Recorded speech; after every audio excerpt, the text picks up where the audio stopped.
It's time to get into some basic triangle trig applications. And here's my first one. The angle of elevation to the top of the vehicle assembly building in Cape Canaveral is 3.8 degrees. The vehicle assembly building, VAB, is 526 feet tall. How far away are you? Okay, the first time I saw this building, this is where the big rockets were assembled together at Cape Canaveral. It is still the largest single-story building in the world. It's so big it has its own weather. They have to air condition it so it won't rain inside. And it takes up 8 acres on the ground. It's humongous. I remember the first time I saw it as a kid, a couple years after it was built. It was built in around 1966, I think. I think I saw it around 1969 or 70. We were like way far away, and we kept driving toward it, and it just didn't get much bigger. It was humongous. So I made up this problem in its honor, and it's a great piece. It's still used. Cape Canaveral, I think I read they're renovating it for the future. The road that leads from the vehicle assembly building to the launch pad is about 7 feet deep in rocks and concrete. And the vehicle that carries the big rockets to the pad is the largest moving vehicle in the world. It's the largest truck, you might say, in the world. They're incredibly big. It only moves about 1 mile an hour. But anyway, all right, so let's do this problem. Okay, now angle of elevation. Here's the building. It's way off over here, and it's humongous. And so, but we're pretty far away. Ah, that's my wife. I gotta pause for a second.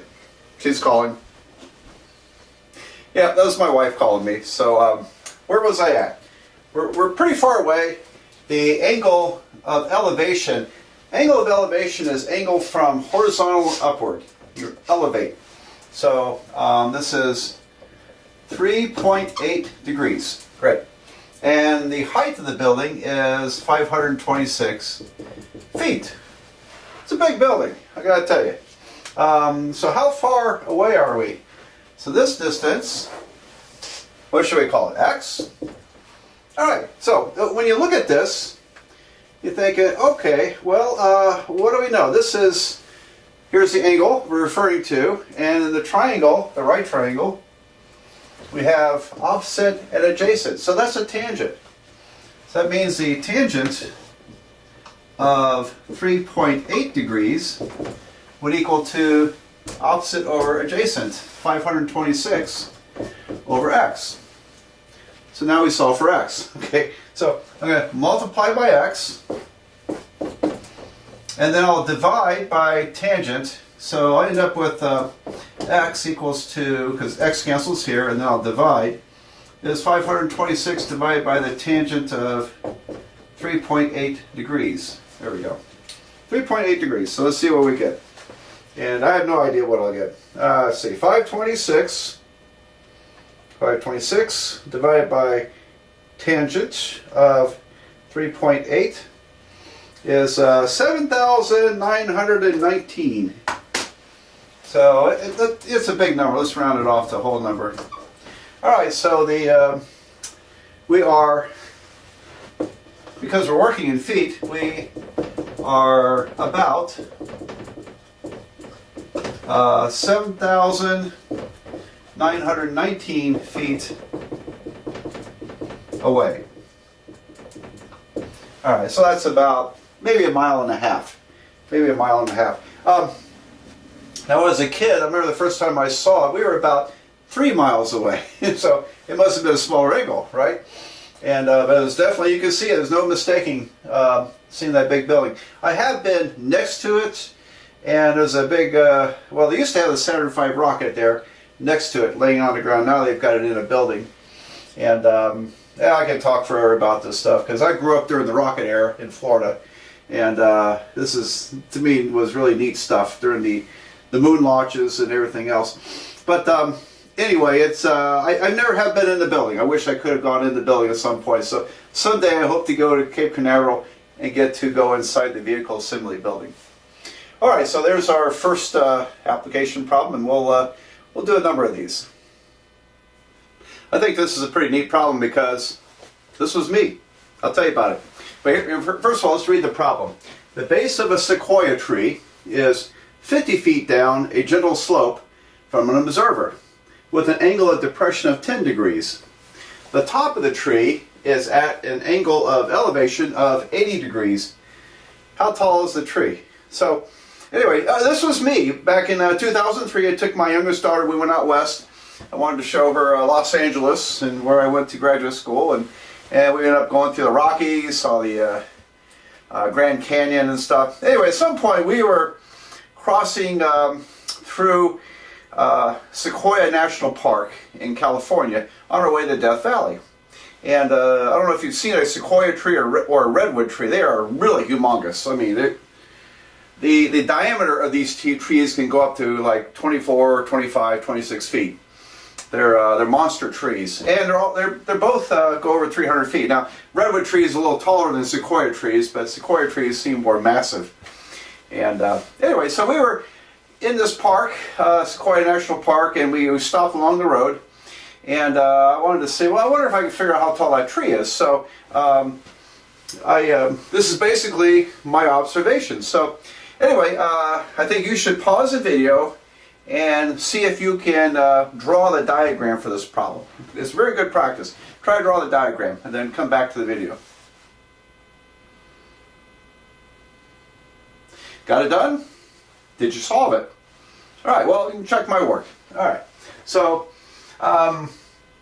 it's 50 feet down a gentle slope. So here's this tree, and you know, I can't draw trees with a darn. But it is down a slope, and up here, top of the tree, okay, it's about the extent of my artwork. And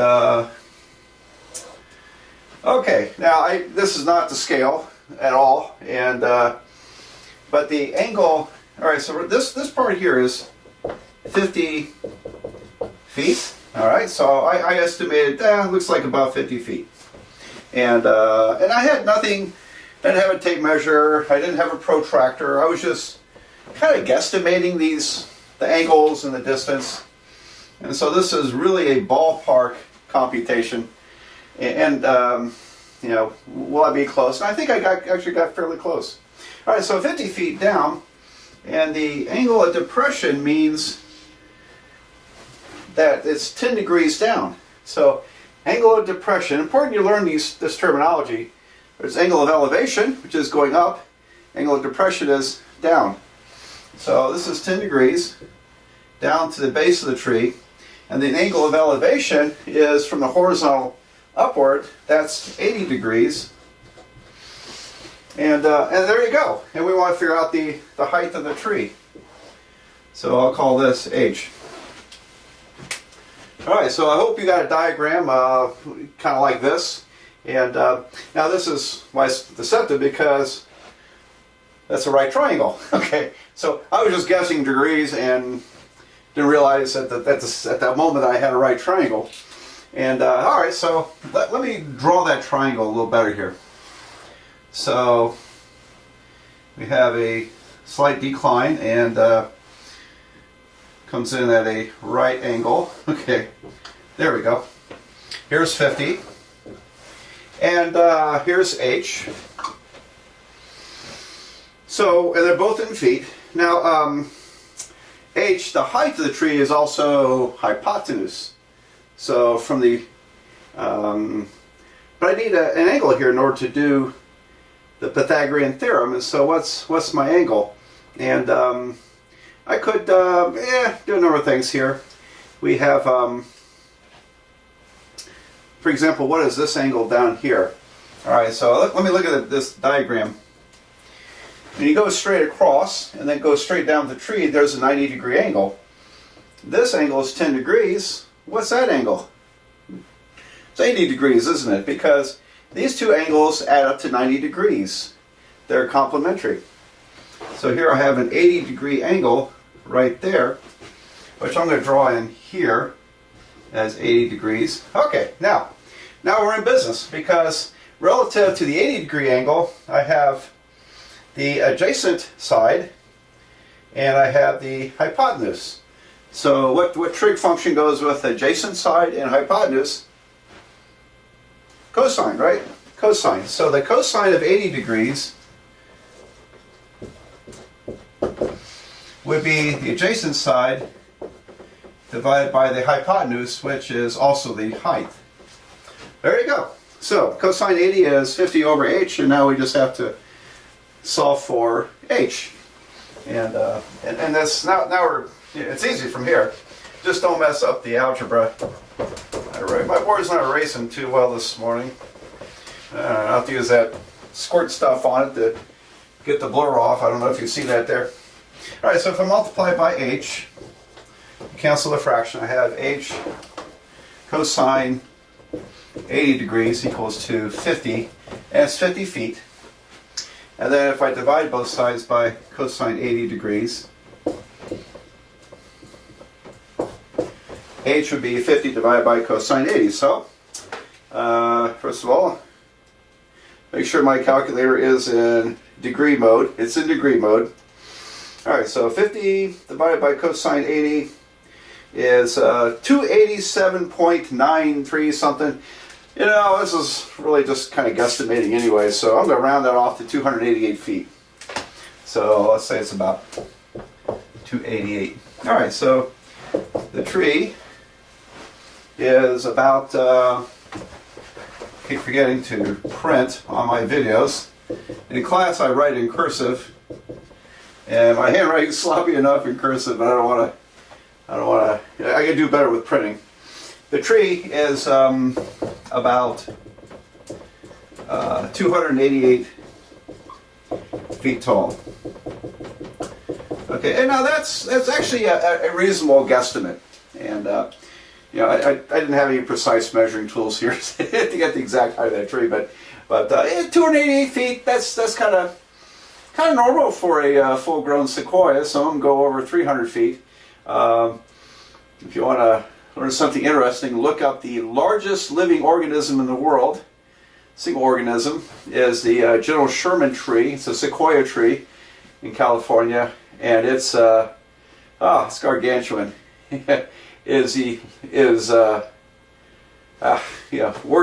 Words fail to describe. I've never seen it. I'd like to one of these days. It's a very massive tree, but if you Google it, then you can get a picture of the General Sherman tree, and it actually grows the equivalent every year. The growth that it adds on is equivalent of another 90-foot sequoia tree. So it's like it's adding the mass of a 90-foot sequoia tree every year. Doesn't mean it's growing taller 90 feet every year. It's not doing that. It's just adding the total mass equivalent to a 90-foot tree every year, which is that's a lot of wood. Okay, so there we go. Let's do some more. It's pretty cold outside again this morning, and the furnace is running next door, so that's what that extra noise is. I think you'll be able to hear me just fine over the furnace. But okay, well, let's read through this problem. It's actually based on a real problem, although I made up the numbers. And two observers, 1,000 feet apart, watch a model rocket launch. When the rocket reaches maximum height, the angles of elevation are 53 degrees and 36 degrees. How high did the rocket fly? Okay, so pause the video. Try to draw the picture for this. If you can draw the picture, then we're on our way. You're on your way to solving this. So I'll give you time to do that. Okay, well, here's where I got this problem. Some years ago, there was a book written called, I can't remember if it's called October Sky or The Rocket Boys. But based off that book, a movie was made either called Rocket Boys or October Sky. So one had one title, one had the other. Anyway, the movie, maybe a couple of you have seen this movie. It's a great movie. It's based upon a true story in a small coal town in West Virginia called Coal Town. I think it was Colwood, West Virginia. I think that was the name of the town. Anyway, where in 1959, right in 58, 59, five high school kids built rockets, and it's a long story. I could take up a lot of time on this video describing it, but they built model rockets. They taught themselves trigonometry, taught themselves a little bit of calculus, different equations. They learned how to do equations, rocket equations. They had someone at the coal mining plant who could, design, could build things with metal, build rocket engines for them, and they figured out fuel. Anyway, these guys were launching rockets, trying to figure out how to make them fly the highest. And eventually they won the science fair for West Virginia in science, of course, and went off to the national. They sent one of their members, who actually was the author of the book later on. He went to, it might have been Kansas City, went somewhere to a national science fair, and they won first prize. And all five got, I think, scholarships to universities, and then the author of the book ended up working for NASA. Homer Hickam is his name. Anyway, so it's a very interesting story, and I've been down there where they grew up, and actually where they shot their rockets off was a field that was about a mile or so away from town. I went to that field, so now I'll draw the picture. So what they would do, let's say they were 1,000 feet apart, and I'll put the 1,000 in the middle here. Suppose they're 1,000 feet apart in this field, and the rocket takes off, and when it got to the top of the flight, each kid was following it with a protractor. They tried to sight it when they got to the top of the flight. Well, what was the largest angle? And let's say this one was 36 degrees. Its angle of elevation was 36 degrees. And this angle of elevation was 53 degrees. All right. And this is the heights of the rocket. Okay. And so, assuming it went straight up, that's the right angle. So they would take these measurements and go calculate their estimate on how high the rocket flew. So that was the idea. And so what does the trigonometry look like?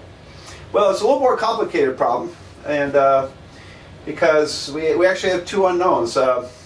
This problem does not tell you how far away they are from where the rocket launched. Now I have a feeling these kids measured it off. So if you knew this distance and this distance, actually you only need one angle, don't you? But maybe they did two just to kind of average the results to get their best observation, best guess. All right, let's suppose we didn't know where the rocket launched from. Okay, which sounds a little silly to me, but suppose we did. All right, now this was, let's say this was X feet from this guy to the rocket. What is this distance? Okay, take a minute, figure that out. It would be the total amount, 1,000 feet, minus this part, x. 1,000 minus x feet. Okay, so I have two right triangles, and here I have, relative to this angle, here's my right angle, I have opposite and adjacent, so it's a tangent. Tangent of 36 degrees is opposite over adjacent, h over 1,000 minus x.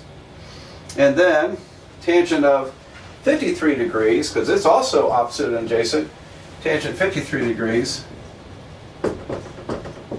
is h over x. There you go.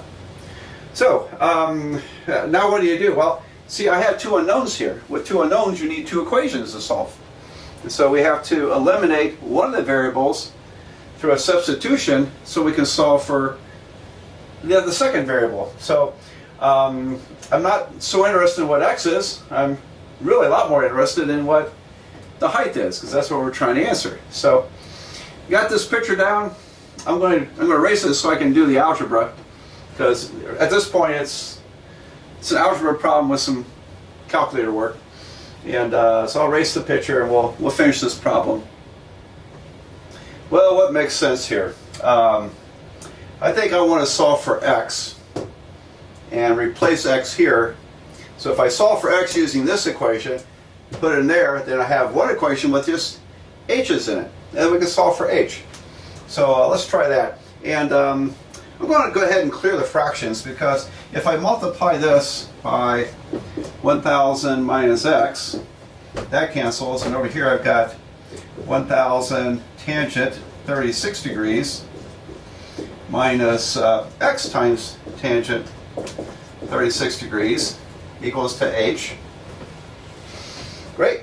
And then on this side, if I multiply by x, I'll get x tangent 53 degrees equals to h.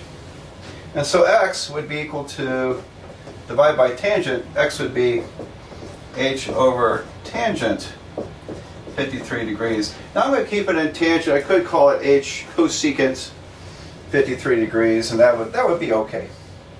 All right, so let's replace this here. We'll replace x with h over tangent 53 degrees. So I have 1000 tangent 36 degrees minus h tangent 36 degrees over tangent 53 degrees. So I replace x, h times the numerator over tangent 53 degrees. And that equals to the h that was over here on the right side. Alright, so there we go. You notice I didn't punch in this stuff on a calculator yet. If you did, if you punched in tangent 36, tangent 53, you get decimal numbers, and then how far do you round it? You know, now if you used every number your calculator gave you, it would be okay. That'd be a lot of work, wouldn't it? But if you round it off a tangent, particularly if you only gave it 2 or 3 places, then further calculations may amplify those rounding errors. So I always recommend don't round anything until you're done with the problem. Let's keep it symbolic for the moment. When we solve for h, then we can run everything on the calculator. The calculator will use all your decimal places, and you'll get the most accurate answer. Okay, so I have h on both sides of the equation, and really this is a simple linear equation. This is like having 2 minus 3x equals to x. You wouldn't have any trouble solving that, would you? I have a number minus a number times my variable equals the variable. Just like that. Yeah. So it's just a simple algebra equation. It just doesn't look simple because the tangent's involved. All right, so I'm going to add this to that side. So I have 1000 tangent 36 degrees equals to h, this h, plus this term, because this term gets added, plus h tangent 36 degrees over tangent 53 degrees. There we go. And I'm kind of running out of room a little bit here, so I'm going to erase this stuff and give me a little more chance to work here. But I have h in 2 places there, but at least they're on the same side of the equation, so why don't we combine terms? Okay, they are like terms because this is variable plus a number times a variable. But what it's going to look like is, if I factor h out, here's what we have. We have 1000 tangent 36 degrees is h, parentheses, factor h out, I've got 1 plus tangent 36 degrees over tangent 53 degrees. There we go. And so I have a number equals to variable times another number.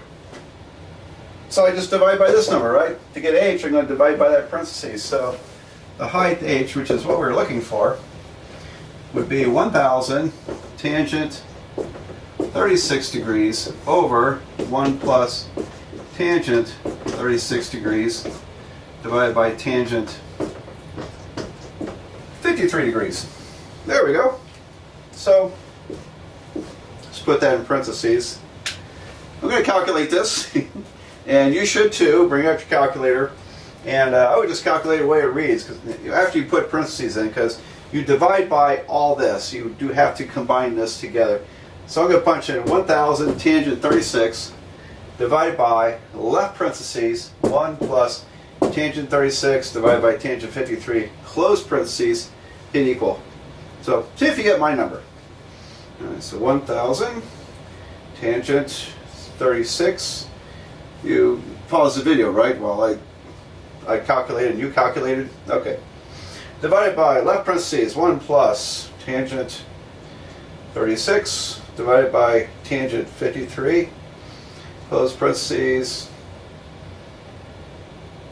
469.497. Okay. So I get 49768, 49768, and it just goes on and on. All right, how many decimal places do we want? Probably they would have gone just a whole number, because after all, their instrumentation, I don't think, was probably all that accurate. They used protractors, and they're just getting a ballpark figure. So I think I'm just going to round to 469. This does not round up, even though it's 0.49. That's a 4. It's not a 5, so this does not round up. So the rocket flew. To answer the question, the rocket flew. Let's see, about 469 feet high. There you go. So, so I think they did something like this. Incidentally, to tell you a little more about that story, I got to meet 3 of the 5 rocket boys. There were 5 of them in the book. In the movie, there are only 4. For Hollywood storytelling purposes, they kind of combined 2 kids into one, so there's fewer kids to focus on. But there are 5 kids in on this, and 3 of them were invited to my college some years ago to give a talk, and I had the privilege of having dinner with them, me and the board of trustees and the president of the college and some other people. So I got to have dinner with these characters, and then they went on stage and talked about their experiences. And so I got to meet 3 of the rocket boys who actually did this stuff back in around 1959. It was a pretty amazing story, success story, how they did this in this little coal mining town in West Virginia. All right, so I don't remember what their most successful flight was in terms of height. I think they went thousands of feet, a couple thousand feet probably was their best flight. But probably when they started off, this was more like it. So okay, well, I'll do another problem or 2. This next problem is a bit simpler compared to the last one with the rocket. A 16-foot ladder leans against the wall with an angle of elevation of 74 degrees. Now that's from the ground, in case that's not quite clear. How far up the wall does the ladder touch? So pause a second, a few seconds, a minute, and draw your picture and see if you can solve it. Then you can check my work.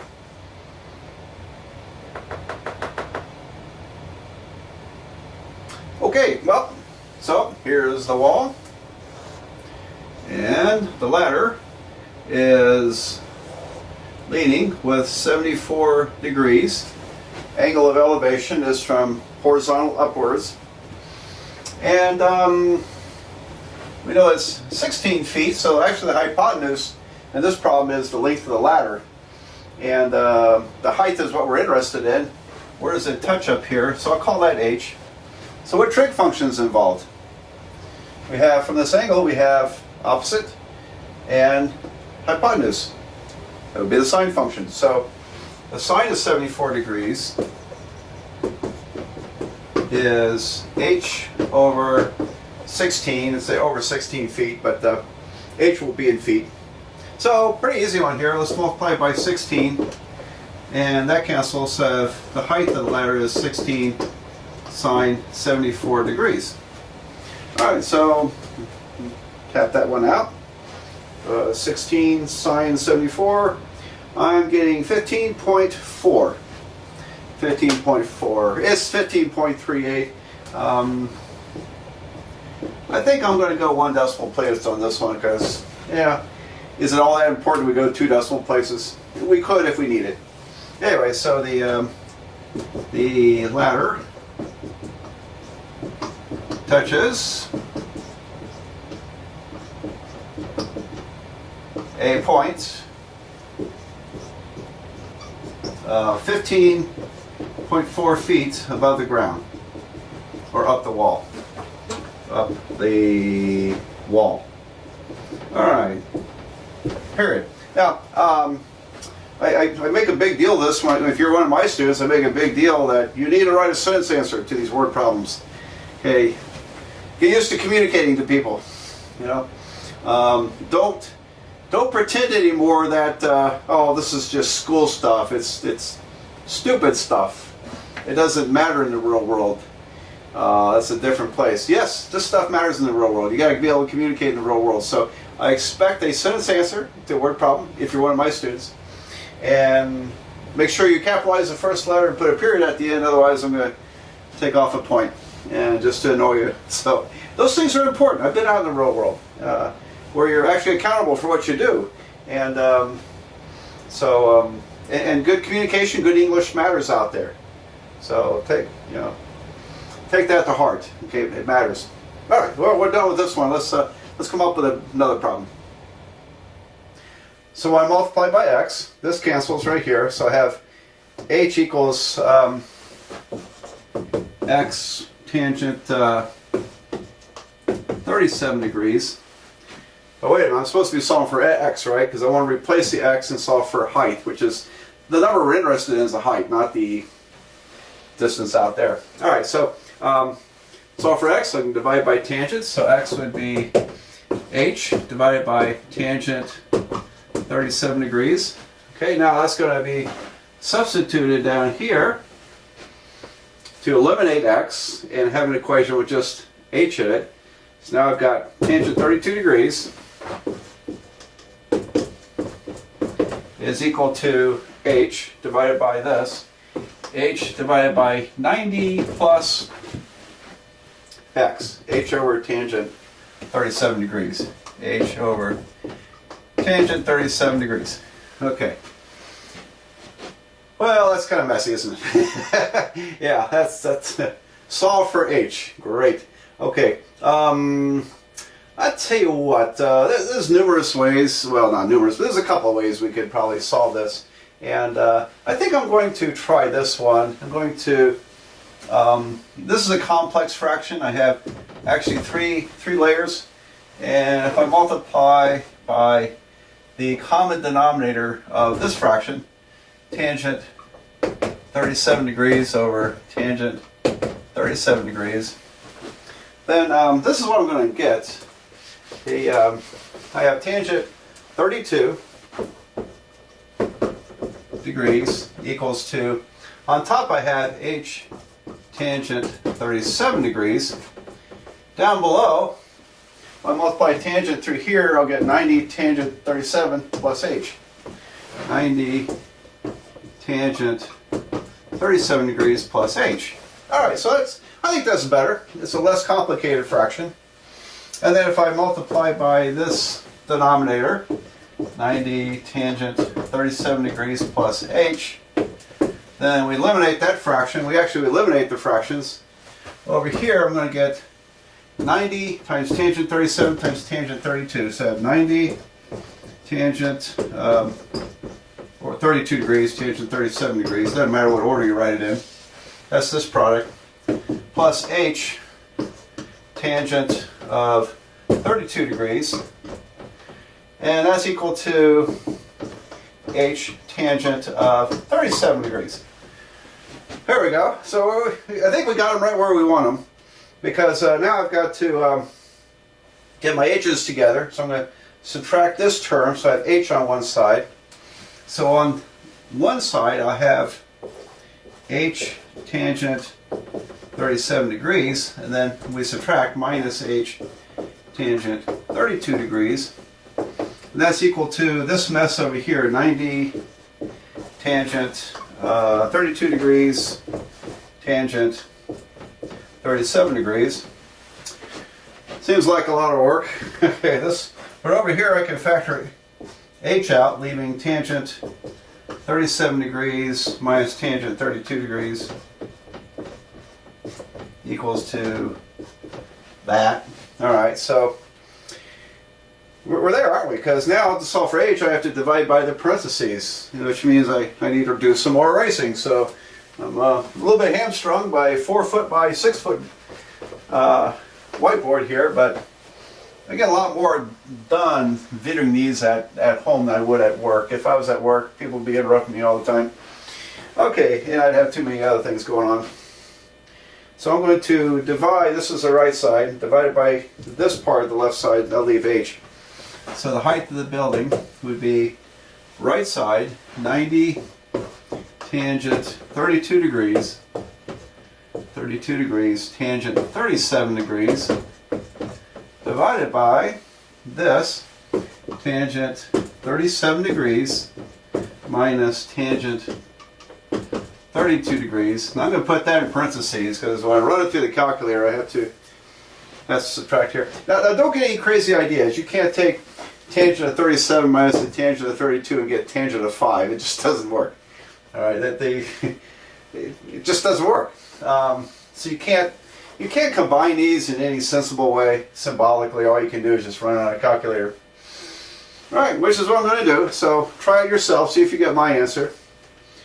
And I'll talk my way through it in case you're paying attention. I have 90 tangent 32 times tangent 37. Now I hit divide.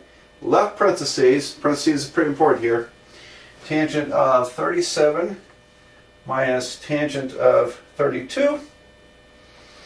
Close parentheses.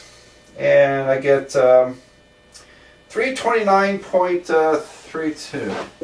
329.32. That's a pretty tall building, isn't it? Okay, 329 feet, around 33 stories. But actually, that's not the answer, is it? Because don't forget, we have an observer who is 5 feet 6 inches. That's 5.5 feet. So to get the correct height of the building, I'm going to need to add 5.5 feet to this. All right, so the building is, so add 5.5, I get 28433. I'm going to round it to one decimal place. 334.8 feet tall. There we go. So there's that problem. Pretty neat we can do this stuff, isn't it? We can figure out how tall that building is without having to climb up there. And if we're unable to measure this distance because of obstacles, then we can just look here, step back, and do that. So when you think about all this, I'm always reminded of astronomy. You know, the art and science of astronomy is trying to figure out what's going on out there if you can't make it there.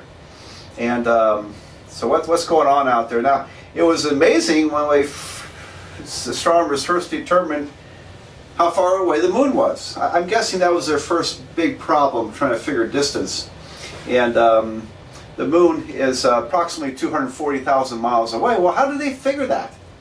And so let me draw a picture of this idea. And I think this is about what they did to figure out how, at least to get a good measurement of the moon. Now with modern instrumentation, you could do it a little bit differently and get a more accurate answer. In fact, so here's the Earth, and let's say the let's see. Suppose we're here, okay. And where's the moon? Moon's down here somewhere, okay. And so there's different ways to do this. If you're this far apart, if you had, for example, two people observing that far apart, then you would could estimate distance this way by using latitudes and longitudes, or if you knew this distance, you could figure out it's called the secant of the circle, how far away you are. And then by using angles, you could determine this angle here. Anyway, you can see that there's some nice trigonometry going on there. Now, right triangles, yeah, you could probably work it with right triangles if you had to. So it would be kind of a complicated problem, but it's interesting. But once they got the distance to the moon figured out, they also distance to the sun. Probably what they did was observe the sun 6 months apart, and look at angles there. Okay, because a larger frame of reference, since the sun is much further away, a larger frame of reference was probably needed to get a good measurement. So the sun is around 91, 92, 93 million miles away. Eventually, how do they measure the distance to distant galaxies? And you can't, at that point, I'm afraid the trigonometry will fail you because they're too far away to measure any distance and angles across any amount of time. And what they do is they do some other estimates. I think part of it's involved with the how the light is shifting in color, whether it's moving away or closer or farther away. Anyway, it gets complicated, but the astronomers are come up with very clever ways to measure distances. And anyway, I could talk for a while on that. I don't think I would just end up kind of babbling though. So anyway, things that I think they're kind of interesting. Okay, I think I'll dream up at least one more problem here. Before I do this problem, ignore that one for a minute, okay? Let me throw out something too that I think is kind of neat. Well, in 2017, it was actually on the first day of classes for the fall semester. It was like August 15th or something like that. And that's when we had the total solar eclipse. So I took a personal day that day and drove down to Kentucky. Actually, it was interesting. The shortest distance to a total eclipse for me happened to be in a place in Kentucky where, by wild coincidence, my stepdaughter, her husband, and family lived. So I got to enjoy the solar eclipse with them. And while my wife stayed up here and watched it with the grandkids. It wasn't total where we lived, but down in Kentucky there was a total solar eclipse. So this is when the moon covers the face of the sun, totally blocks out the sun, and the sky is, it gets dark. It gets dark outside, like night. And it's really interesting because during the total solar eclipse, there was it was like a sunset, 360 degrees around you, like everywhere in the sky on the horizon. It was orange, like a sunset. It's very interesting. You can see stars, and it was an amazing sight. If you ever get to see a total solar eclipse, make the effort. It's a much different experience from a partial solar eclipse. Okay, so here's what I want to tell you about that, because I wanted to figure out, I haven't done it yet, but because it's a complicated problem, and I think I might do it later in these videos. I don't know when I'll get to it, but I'd like to add this as an extra. And I want to know, can you figure, I believe you can, why couldn't you? How far away was the moon at the time of the eclipse, based upon how long it took the solar eclipse lasted? Now this one lasted 2 minutes and 40 seconds. So 2 minutes and 40 seconds, can we measure the distance to the moon? If you know the radius of the moon, can you measure the distance from moon to the Earth? And as you can imagine, there's some interesting trigonometry involved in that. We can get angles from making some observations. We know the size of the moon, and it took 2 minutes and 40 seconds because the sun's traveling across the face of it. So it's quite an interesting problem. And but when I started working it some months ago, I realized that's a pretty complicated problem. I never finished it, but anyway, I like to throw out some ideas like that. Like, what is trigonometry good for? Is it just from measuring how tall buildings are? No, of course not. There are a lot of other very interesting applications to this. Okay, so anyway, and up here is another interesting application. So I'll get to this problem. What is the east-west circumference of the Earth at 39 degrees, 12 minutes, 41 seconds, north latitude? All right, so here's what I'm talking about. This one I will talk my way through this diagram. Make sure it's obvious what's going on. Now here is the equator. the equator is 0 degrees north latitude, and this measurement is up here somewhere, is 39 degrees, 12 minutes, 41 seconds. So there we go. And okay, so I want to know, well, this forms a circle, a horizontal circle. What is the radius of that circle? What is the circumference of that circle? And what do you have to work with? Well, all right, earlier in these sets of videos, the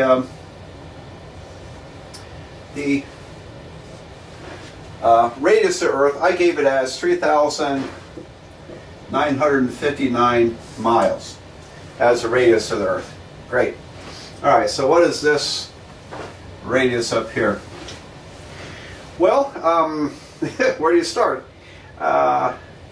I think we can look at it this way, because the distance from the center of the Earth to the equator is 3,959 miles, but the distance from the center of the Earth to this point, being a sphere, is the same distance. That's also 3959. So I'm going to need to draw a bigger triangle here because this is getting too cluttered and small. And but the angle is the north latitude, 39 degrees, 12 minutes, 41 seconds. So let me draw let me draw a triangle here, and we'll go get this figured out. So I have this, and this curls around. I have that. That's 3959. This is 3959. So this is obviously not a right triangle. It's actually a sector of a circle when you look at it that way. And here's my let me call it theta. And when we go to calculate it, we'll punch in. So here's theta. Theta is the 39 degrees, 12 minutes, 41 seconds. Okay. Now then, so what do I need to calculate here? I want to get this distance. I'll call it r. That's the radius of this circle. Okay. So if you limit this north degree latitude as I do, then if you went east to west and went around the Earth, how far would it take? Okay, what would be the circumference at this north latitude? All right, I'll call that r. R is what I'm looking for as far as the radius, and then 2 pi times r will be the circumference. All right, so anyway, if I just drop a perpendicular here, I have my right triangle, and I need a right triangle, don't I? And there's r. R is the unknown. So looking at this triangle here, this right triangle, my hypotenuse is 3959, and my radius that I'm looking for is the adjacent side to that angle, which I call theta. All right, so and what would that be? That would be cosine, wouldn't it? Because we have adjacent and hypotenuse. So this 3959 here is irrelevant because I'm using this triangle, so this gets cut off. However, that is still the radius of the Earth, 3959, so that's what I'm using. So I'm not going to use that 3959 because that's not part of that triangle. Does that make sense? Okay, so this is a cosine, isn't it? Cosine of theta is adjacent over hypotenuse, 3959. So radius is 3959 cosine theta. And the circumference I'm looking for is 2 pi times that radius. So if I have 2 pi times 3959 cosine of 39 degrees, 12 minutes, 41 seconds. All right, so I took my cell phone out, and I have an app called Altimeter. And Altimeter gives me latitude and longitude in degrees, minutes, seconds. Okay, it doesn't go degrees decimal. So another reason why people still use degrees, minutes, and seconds. I was once flying back from San Diego from a big math conference about a year ago, and we were flying from San Diego to Newark, New Jersey. and then I had to come back to Ohio. Okay, but so it was a double flight. So I went from coast to coast, and one day I saw the Pacific Ocean and the Atlantic Ocean, even the Statue of Liberty. It was a pretty cool trip. So we were flying, and we were going mostly east to west. Now you have to go some north from San Diego to Newark, but we were, generally speaking, kind of going east to west. So I found out that on that flight they had flipped on, they must have flipped on the internet or something, because I used I turned on my iPhone, and there was I hit altimeter, and it was giving me the readings. So usually they shut all those electronics off on airplane flights, but during that flight I was able to read my latitudes and longitudes, where I was. And it also gave me the altitude. And we went up to 38,000 feet. That's pretty far up. That's like, what, 7 miles? And so we got up to about 38,000 feet. And I was able to, by looking at how the longitudes were changing, that's east to west, the longitudes of the verticals, by estimating how much the angle was changing per minute, I was able to estimate the speed of the jet, speed of the airplane, which is pretty neat. I just see a kind of a, I was wondering where that glare was coming from. It's in my camera, so sorry about that. I know where it is. These blinds down here didn't get shut. See if that fixes it. Hang on, I'll get this fixed. Alright, but that's really glared. Ah, because I had that ruler in there. Okay, did that fix the glare? Yeah, it looks like it. All right. Sorry about that. You've been looking at a glare on this on the screen there for the last couple of videos, because my blind was partly open in my room. Where was I at? All right. This is kind of like what it goes like in class when I'm talking.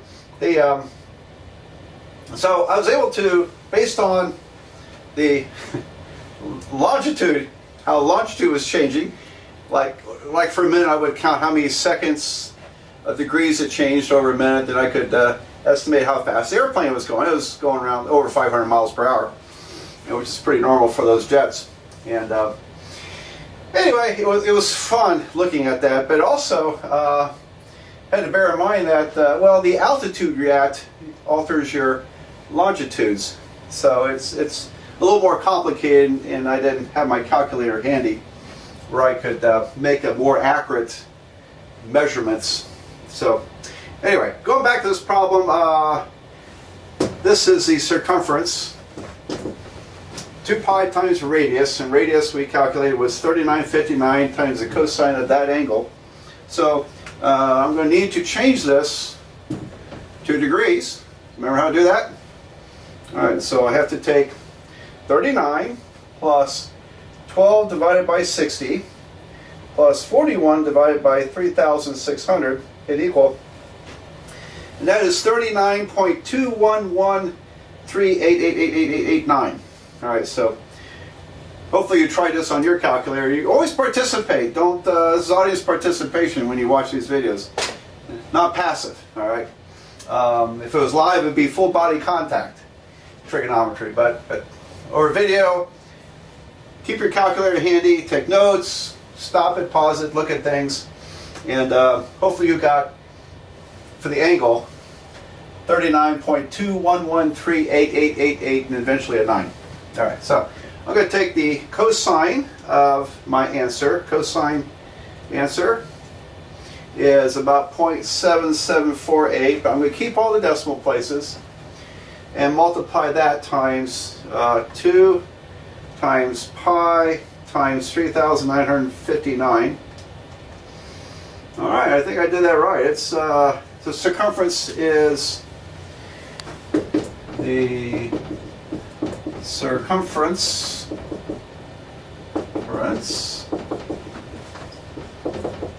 is let's say it's 19,274 miles. So I'm going to round that off.